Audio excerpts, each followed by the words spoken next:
जय माता दी दोस्तों, हर हर महादेव। स्वागत है आपका हमारी YouTube चैनल अभव्या वर्ल्ड में। दोस्तों, आज की इस वीडियो में हम आपके लिए महाशिवरात्रि की व्रत कथा लेकर आए हैं। पूर्व काल में चित्रभानु नामक एक शिकारी था। जानवरों की हत्या करके वह अपने परिवार को पालता था। वह एक साहूकार का कर्जदार था, लेकिन उसका ऋण समय पर न चुका सका। क्रोधित साहूकार ने शिकारी को शिव मठ में बंदी बना लिया। संयोग से उस दिन शिवरात्रि थी। शिकारी ध्यान मग्न होकर शिव संबंधी धार्मिक बातें सुनता रहा। चतुर्दशी को उसने शिवरात्रि व्रत की कथा भी सुनी। शाम होते ही साहूकार ने उसे अपने पास बुलाया और ऋण चुकाने के विषय में बात की। शिकारी अगले दिन सारा ऋण लौटा देने का वचन देकर बंधन से छूट गया। अपनी दिनचर्या की भांति वह जंगल में शिकार के लिए निकला, लेकिन दिन भर बंदी गृह में रहने के कारण भूख प्यास से व्याकुल था। शिकार खोजता हुआ वह बहुत दूर निकल गया। जब अंधकार हो गया तो उसने विचार किया कि रात जंगल में ही बितानी पड़ेगी। वह वन में एक तालाब के किनारे एक बेल के पेड़ पर चढ़कर रात बीतने का इंतजार करने लगा। बेल वृक्ष के नीचे शिवलिंग था, जो बेलपत्रों से ढका हुआ था। शिकारी को उसका पता न चला। पड़ाव बनाते समय उसने जो टहनियां तोड़ी वे संयोग से शिवलिंग पर गिरती चली गई। इस प्रकार दिन भर भूखे प्यासे शिकारी का व्रत भी हो गया और शिवलिंग पर बेलपत्र भी चढ़ गए। एक पहर रात्रि बीत जाने पर एक गर्भिणी हिरणी तालाब पर पानी पीने पहुंची।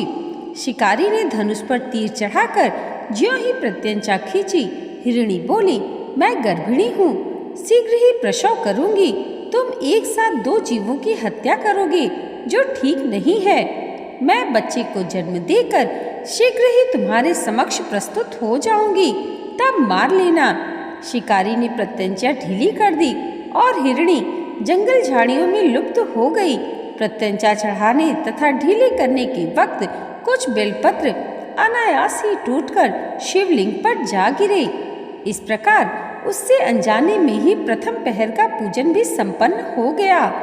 कुछ ही देर के बाद एक और हिरणी उधर से निकली। शिकारी की प्रसन्नता का ठिकाना न रहा।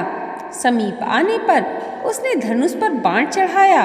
तब उसे देख हिरणी ने विनम्रता पूर्वक निवेदन किया, हे शिकारी, मैं थोड़ी देर पहले ऋतु से निवृत्त हुई हूँ, कामातुर विरहिणी हूँ, अपने प्रिय की खोज में भटक रही हूँ। मैं अपने पति से मिलकर शीघ्र ही तुम्हारे पास आ जाऊंगी। शिकारी ने उसे भी जाने दिया। 2 बार शिकार को खोकर उसका मन विचलित हो उठा। वह चिंता में पड़ गया। रात्रि का आखिरी पहर बीत रहा था। इस बार भी धनुष से लगकर कुछ बेलपत्र शिवलिंग पर जा गिरे तथा दूसरे प्रहर की पूजा भी संपन्न हो गई। तभी एक अन्य हिरणी अपने बच्चों के साथ उधर से निकली। शिकारी के लिए स्वर्णिम अवसर था। उसने धनुष पर तीर चढ़ाने में देर नहीं लगाई।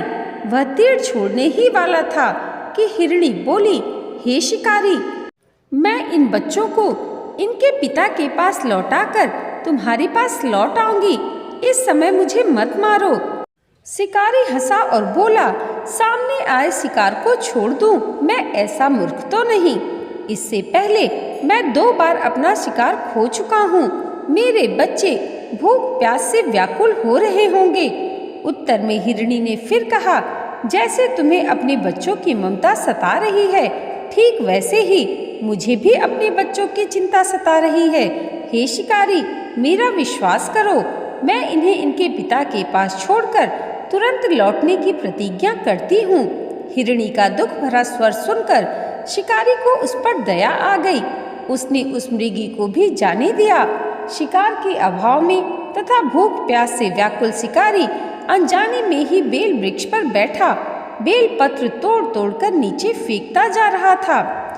पाँव फटने को हुई तो एक हिष्ट-पुष्ट मृग उसी रास्ते पर आया। शिकारी ने सोच लिया कि इसका शिकार वह अवश्य करेगा।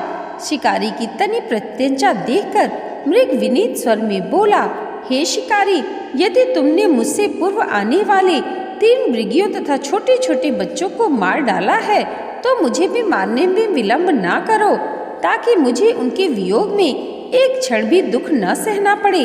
मैं उन हिरणियों का पति हूँ। यदि तुमने उन्हें जीवन दान दिया तो मुझे भी कुछ क्षण का जीवन देने की कृपा करो। मैं उनसे मिलकर तुम्हारे समक्ष उपस्थित हो जाऊंगा। मृग की बात सुनते ही शिकारी के सामने पूरी रात का घटना चक्र घूम गया। उसने सारी कथा मृग को सुना दी। तब मृग ने कहा, मेरी तीनों पत्नियां जिस प्रकार प्रतिज्ञाबद्ध होकर गई हैं, मेरी मृत्यु से अपने धर्म का पालन नहीं कर पाएंगी। अतः जैसे तुमने उन्हें विश्वास पात्र मानकर छोड़ा है, वैसे ही मुझे भी जाने दो। मैं उन सब के साथ तुम्हारे सामने शीघ्र ही उपस्थित होता हूँ। शिकारी ने उसे भी जाने दिया। इस प्रकार प्रातः हो आई। उपवास, रात्रि जागरण तथा शिवलिंग पर बेलपत्र चढ़ने से अनजाने में ही शिवरात्रि की पूजा पूर्ण हो गई। पर अनजाने में ही की हुई पूजन का परिणाम उसे तत्काल मिला। शिकारी का हिंसक हृदय निर्मल हो गया। उसमें भगवत शक्ति का वास हो गया। थोड़ी ही देर बाद मृग सपरिवार शिकारी के समक्ष उपस्थित हो गया, ताकि वह उनका शिकार कर सके। किंतु जंगली पशुओं की ऐसी सत्यता, सात्विकता एवं सामूहिक प्रेम भाव देखकर शिकारी को बड़ी ही ग्लानि हुई। उसने मृग परिवार को जीवन दान दे दिया। अनजाने में शिवरात्रि के व्रत का पालन करने पर भी शिकारी को मोक्ष की प्राप्ति हुई। जब मृत्यु काल में यमदूत उसके जीव को ले जाने आए तो शिवगणों ने उन्हें वापस भेज दिया तथा शिकारी को शिवलोक ले गए। शिव जी की कृपा से ही अपने इस जन्म में राजा चित्रभानु अपने पिछले जन्म को याद रख पाए तथा महाशिवरात्रि के महत्व को जानकर उसका अगले जन्म में भी पालन कर पाए। यहाँ पर महाशिवरात्रि की व्रत कथा समाप्त हुई। हर हर महादेव। दोस्तों, आज की ये वीडियो अगर आपको अच्छी लगी हो तो कमेंट बॉक्स में हर हर महादेव ज़रूर लिखिएगा और इसे लाइक और हमारे चैनल पर पहली बार आए हैं तो सब्सक्राइब करना मत भूलिएगा। भगवान भोलेनाथ और माता पार्वती की कृपा आप सबके जीवन पर सदैव ऐसे ही बनी रहे, इसी मंगल कामना के साथ मिलते हैं अगले वीडियो में। तब तक के लिए जय माता दी। हर हर महादेव।